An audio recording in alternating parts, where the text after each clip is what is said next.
Is the new Mutants movie as bad as people have been saying? Well, this week I took myself to the cinema to go and find out for myself. And do bear in mind this video is going to be separated out into a spoiler-free review and a spoiler review. The New Mutants has been plagued with so many different problems, whether or not it's acquisitions by different companies, it's narratives of genres switching between horror and comic book and putting something synergized together.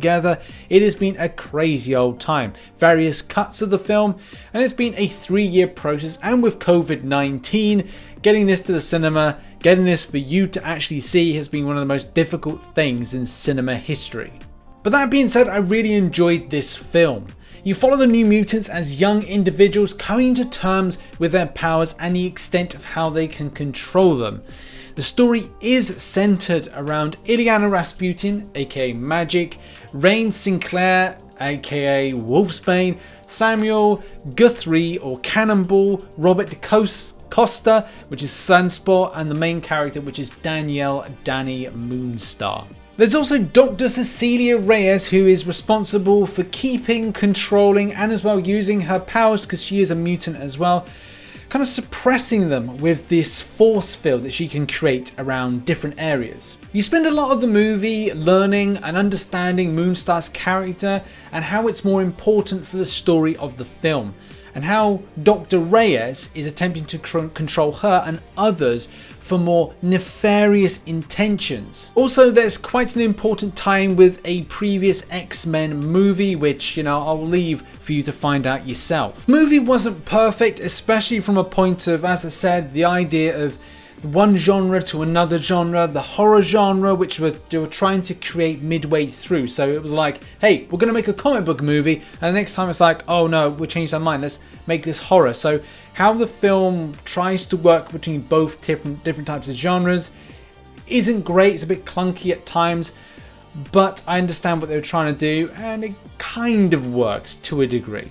I would also say that it would have been great for this to be a movie that sets up the evolution of them as characters, not just from the mutations and mutant powers that they have, but also from a team perspective, because that is one of the key elements, is them coming together as a team, even though that they don't get on at all. So the movie is all about mutants coming of age, understanding their powers and how they manifest, and as well understanding why they are in there in the first place and what is the bigger picture that's going on.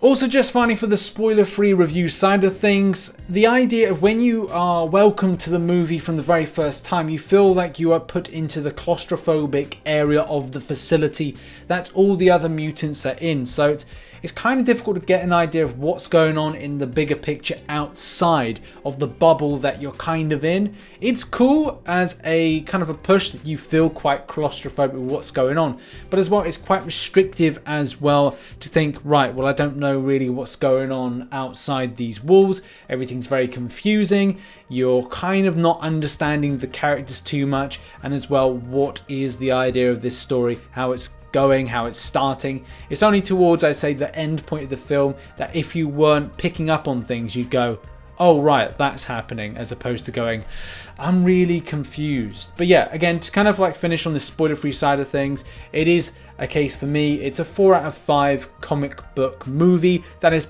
pretending to be a horror movie, but it just loses its way quite a bit. But as a fan, let's move on to the spoiler side of things and give a different perspective. Right, so it's all about Essex Corp. Once you find out that Essex Corp has some kind of implications to the experimentation, the suppressing, the control side of things, this movie makes so much more sense. Apart from the fact you go, oh right, so it's a horror film based on Danny Moonstar's powers, that she is manifesting, she's creating these horrific elements to these characters there, the things that they fear the most, the people that they've killed, and it just plays on their minds. So Danny's not in control of her powers. Essex Corp are trying to take on the DNA samples to create genetic replicas, controlling elements, similar to what they did in Logan. And there is actually this amazing scene where Danny Moonstar is able to see some images from Logan. So yes, this actually puts us in the timeline of the other X-Men movies, existing either after, not hugely after, maybe and possibly at the same time, but I would probably go with this was after the events of Logan, and she's able to see Laura, so X-23, and the other mutants as they're being created, genetically enhanced and those kind of things, and trained as well. It seems to be that Essex Corp are getting Cecilia Reyes to either train them, control them, or take their genetics for sampling and sending them on to Essex Corp. For a lot of people, they're incredibly hopeful to see Majik actually put onto the big screen, and I don't think people will be disappointed with what they saw. They may have a few questions to ask as to, well, how much of a design point of view this takes from the comic books and puts into the film. But the fact is, and something I'm going to come back to many times, is this is all about the younger versions of these particular characters.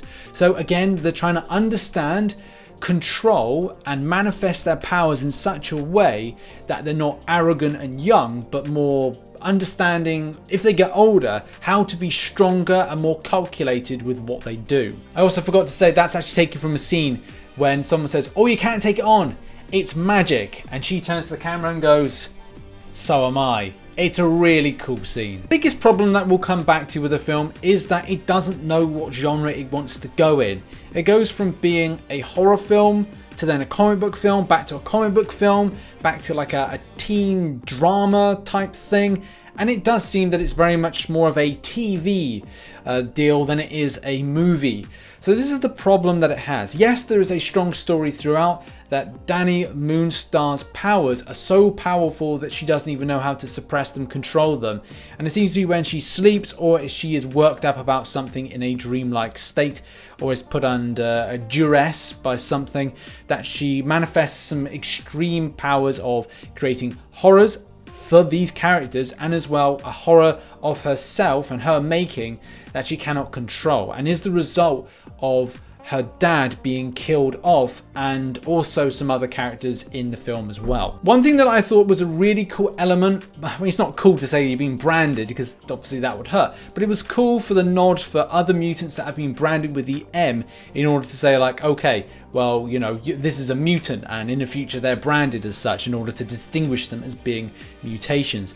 There's also a mention to the X-Men, and that's largely where the story goes, is that they believe they are being trained in order to join the X-Men, which is something to kind of go, okay, it's kind of cool to live up to, but why aren't we in the Xavier School for Mutants or whoever is in control of the X-Men Institute? Why am I in this mental health institute or facility, as it were? The film has incredibly fun mutant-based scenes. If you're a fan of Sunspots, Cannonball, using their powers, but I think it's just got to be down to Reign's transformation in Wolfsbane, and as well seeing Ileana Rasputin Majik in action was just some of the best. The little dragon Lockheed was cool as well, and how she talks about limbo and things like that was just so amazing to see, and I would love to have seen this film be part of a growing sequel of maybe them coming of age, joining the X-Men, or being mutants in a group of some kind. It's just sad to think that this is the end as we know it when it comes to X-Men and mutant-based films. Now, I would love to see a lot more support for this film, but it is in a very difficult time. From the COVID situation and how cinemas now work for this, and cinemas are doing their best to allow for social distancing, and as well they are putting down prices in order to encourage people to come back to the cinema and trust in what they do. And I would love to see more on this, but I think that now this is part of Disney and their acquisition that we will not see anything for the next 10 to 20 years if they're looking to cover any of the new mutants, that is, and as well anything that could be X-Men related. And now on to my final thoughts. This for me is a solid 3.5 or 4 stars out of 5. It's not the best movie in the world. It does slip with the major problem of not knowing what genre it is. Are they trying to be a horror movie, but there's not enough horror? Is it a superhero movie, but at the same time, you don't know what's going on in the bigger scheme of things, the bigger picture? Anything of the outer world than the facility is not mentioned. The only thing you know going outside of it is what's going on with Essex Corp, which seems to be, if Danny is finding out that it's current events, what's going on in Essex Corp with X-23, but it seems to be more of a memory of such, then it could be more of this exists after the events. And I would have loved to think that this film would set up a pairing up with an older X-23, and also those other mutants, younger mutants that got away after the events of Logan. But it isn't that kind of movie. As the final one that was released, or final mutant movie under 20th Century Fox, which is now 20th Century Studios, I don't think it's going to be that film for people, as it just seems that they were building some kind of idea of creating a future, especially with these characters. Seems to be that they're learning, they're understanding, and something needs to come out from this. But I think that this is the end point. It's a bit of a sad ending to everything, but I'm happy to finally see this film. Maybe it was a case back in 2017 when they started doing this film, the idea of creating a franchise around it, or they maybe weren't thinking about selling the brand or the X-Men stuff to Disney, so therefore they had an idea to slate more. But with the poor performance of Dark Phoenix, and as well the fact that they had to just end it, and the same thing with New Mutants, it's a case of now we're at a point where they have to wipe the slate clean.